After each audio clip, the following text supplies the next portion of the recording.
So many people are so scared of failing that they think, well, I've written a book, but I'll never show it to anyone. I've got an idea, but what if it doesn't work?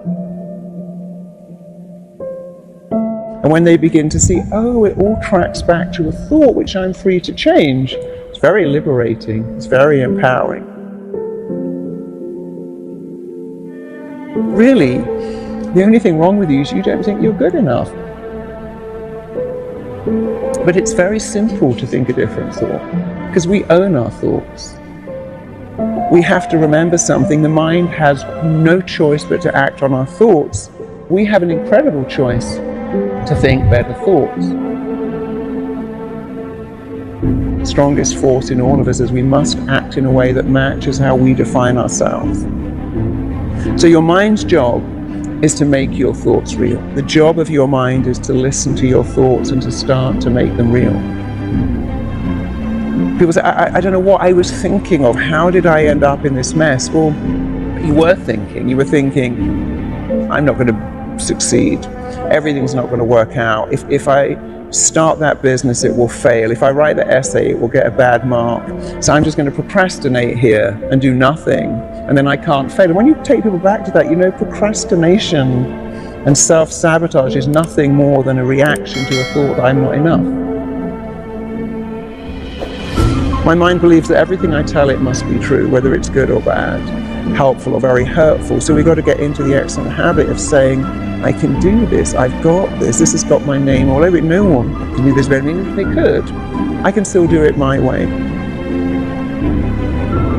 Somebody like Eminem, who's a great reference for lost kids, because nobody believed in him. And nobody believed he could be a rapper, but here he is, and he put his anger into rapping, and then they go, oh yeah. But that's the thing, you get to edit your story, upgrade your story, rewrite your story, change your story. Your thoughts are yours to change. You're not your thoughts. Change them. So your life can change like that if you just get into the excellent habit and keep going of dialoguing better with you.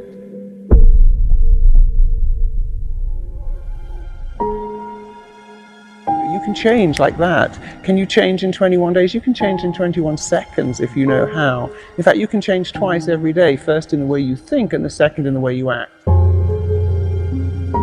Your life can change immediately when you change your dialogue. And there are many people who've told you that, I just stopped saying that. So we all get a choice. Oh, I'm such an idiot, I forgot, I got that wrong. But then even when you get something wrong, what did you learn? A person who never made a mistake, never made anything, your mistakes teach you. So even when you make a mistake, I learned something. I learned I'll never do that again. Occasionally when I'm traveling, I go, okay, we've forgotten our chargers. Let's always keep them in our travel bag. Let's always keep them there. When you make a mistake, it usually enhances your education if you learn from it.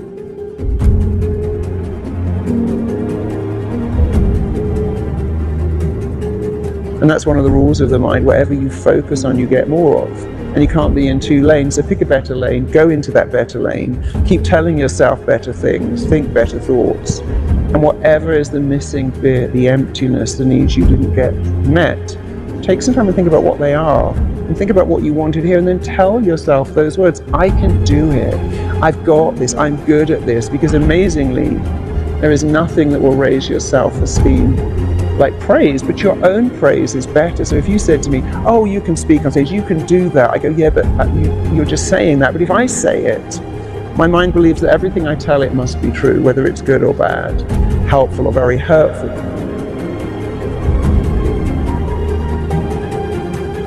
Think of the words you want to hear, what I call the missing bit. What have you been longing to hear? Well, don't give that away and don't give that up. Start to say it yourself, because it sinks in. Whoever's saying it, it sinks in. But when someone else says it, they might have an agenda. You're great, could you lend me some money? But when you say it, there is no agenda.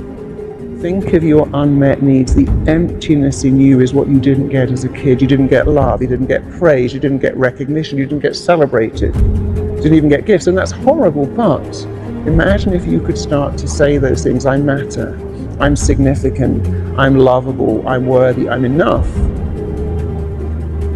And then you'll start to fill up that emptiness. The not enoughness becomes enoughness.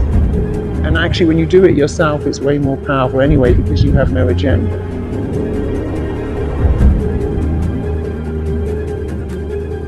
It all starts with a thought. But changing your thoughts is easy, it's free, can be instant. And so I really like to simplify what makes humans tick, because what's the point of making it complicated? How does that help anyone who says, well, I'm messed up and so hard to change and people can't change? It's like, well, that's not correct. Who taught you that? From the minute you're born, you're changing. Oh, it's long and arduous to recover. No, it isn't. Some people recover like that. You could be one of the ones that changes your thoughts, changes your feelings, changes your actions after all.